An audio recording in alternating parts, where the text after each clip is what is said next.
about 15 years ago now, I used to live in Atlanta.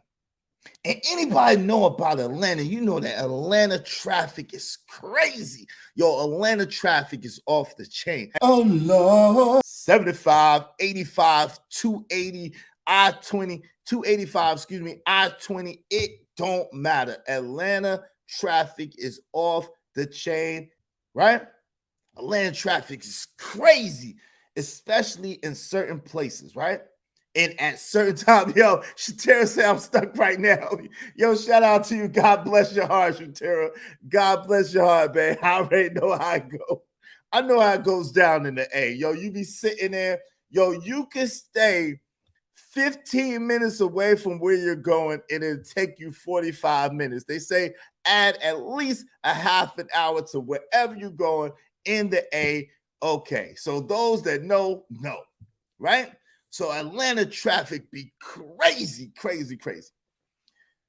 So I'm driving down 85, right? I'm going full-fledged, just flowing in the flow of traffic. Y'all already know cats be driving real crazy, right? Cats be driving real crazy out there. You know what I'm saying? And so I'm flowing in the flow of traffic, right? And all of a sudden, everybody just comes to a halt. Yo, but I'm in the flow of traffic, and I'm probably like the sixth car back, and I'm like, yo.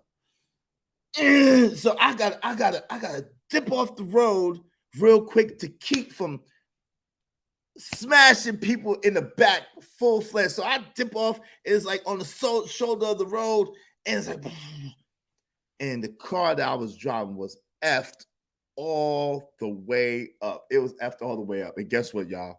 Guess what? The car wasn't even mine. It was my brother's car. Yeah, it was my brother's car. So I call my brother. I'm calling him. Like he stayed states away. He was on a different time zone at that time. Maybe at the time, I think 3 hours behind or like an hour behind or something. But he was on a different time zone. It was a minute ago. So I'm blowing him up. I'm trying to hit him up. I'm like, bro, I'm trying to hit him up. Like, yo, fam, I know this is your car. I was trying not to delete anybody by accident and have myself deleted. I had to skirt off on the side of the road, and the car was towed up. The car was towed up. My God. I was blowing him up. I couldn't reach him.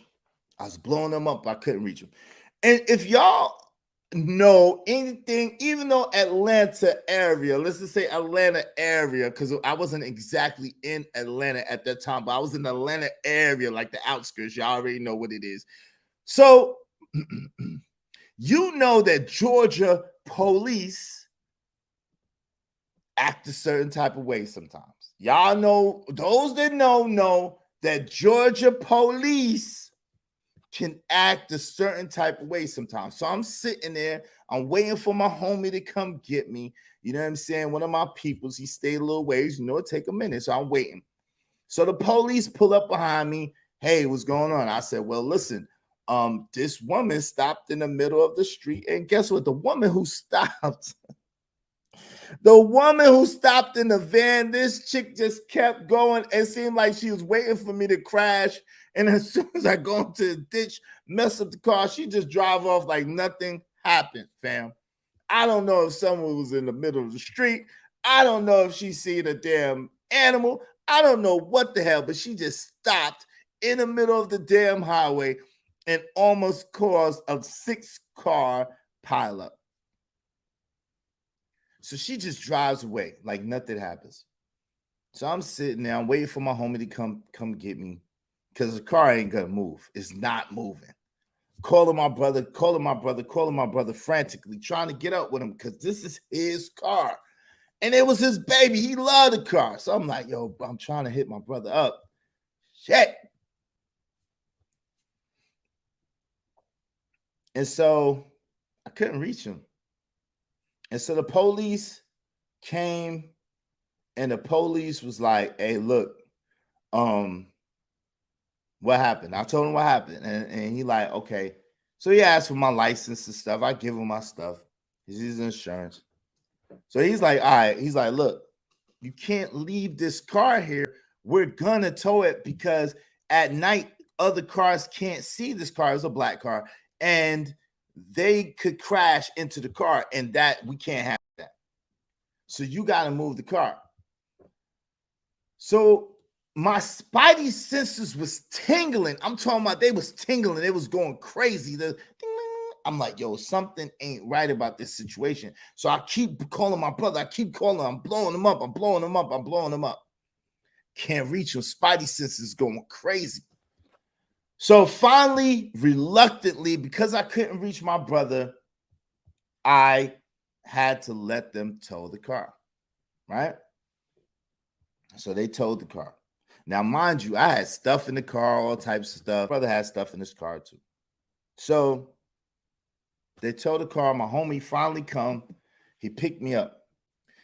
Almost right, like on time, almost right as I was pulling up to the crib with my homie, my brother calls me back. Yo, I was working. And my brother is a welder by trade, could not be on the phone. Right? Broke it down to him. He's like, yo, where's it at? La, la, la. I told him where it was at. So I said, I'm going to go in the morning. I'm going to go try to get it towed to the mechanic shop, and I'll pay to get it fixed. Why in Georgia, allegedly, only the owner of the vehicle could get the vehicle out of tow.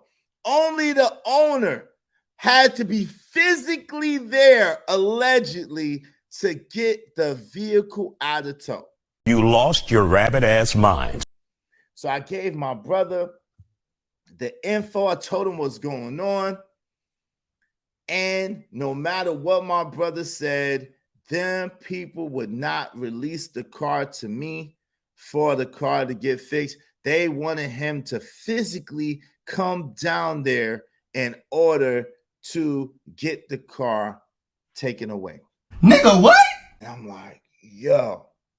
So needless to say, my brother stayed thousands away. He's a welder. He couldn't get away from what he was doing to get his car.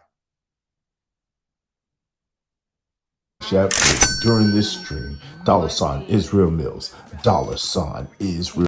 The tensions between situational factors and inherent traits. Let's get into it. So at first, of course, my brother was pissed off with me. I had to pay for his car, but of course, paying for his car was not enough for him because that was one of his favorite cars, and it had a lot of sentimental value to him. So the situational factors was the fact that, number one, someone stopped in the middle of the damn highway, and in order to keep from deleting people, and I couldn't move over to the other side because there was cars there. So in order to keep from deleting people and possibly deleting myself unintentionally, I went into the embankment. And because I went into the embankment, it messed up my brother's car. Was it necessarily my fault? No. Is it his fault? Hell no. At the same time, the situational factor is his car is messed up. His car is messed up. That's his car. It's messed up, and I was driving it. Now, what are the inherent traits?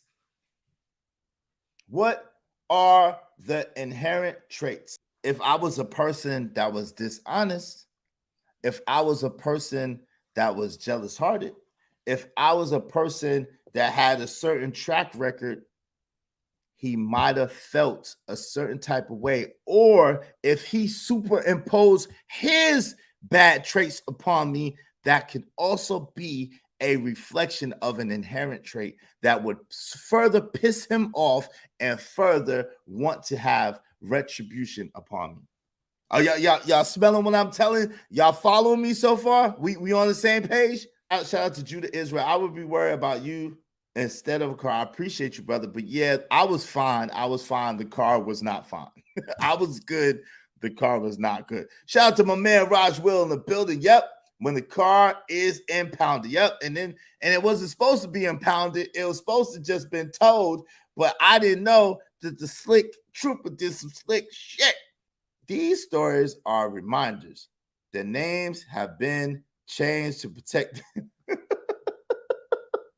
Yo, travel, you a trip. Oh, Lord. So the phenomenon of people assuming the roles of judge, executioner, and jury when evaluating others' misdeeds while resenting similar judgment for themselves can be attributed to several psychological mechanisms. Y'all caught that? This is the thing. It's the thing of I'm mad at you for what I feel that you did to me, but I might have did the same thing, and I want grace, mercy, and understanding. It's good for thee, but it's not good for me. When you do something to me, you are supposed to pay to the fullest extent of the law. When you do something I don't like, when you do something that hurts my feelings, when you do something that brushes me the wrong way, you're supposed to pay. You got to pay. You got to pay. But if I do it, no. If I do it, then I want you to forgive me. I want you to have mercy on me. I want you to not make a big deal out of it. Why are you saying that to me? Why are you doing that to me? Attribution bias. Don't forget to like, share, and subscribe.